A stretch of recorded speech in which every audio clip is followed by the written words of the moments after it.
আমার গানম্যানের দরকার নাই, আমি গানম্যান নেব না, আমি প্রত্যাখ্যান করছি।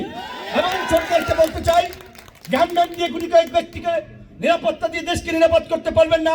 গোটা দেশের মানুষের নিরাপত্তায় সরকারকে ঢেলে সাজান, আইন শৃঙ্খলা বাহিনীকে ঢেলে সাজান, অন্যথায় প্রার্থীদের নিরাপত্তা দিলেন, ভোটাররা নিরাপদ ভোট না করলে তো কেন্দ্রে যাবে না।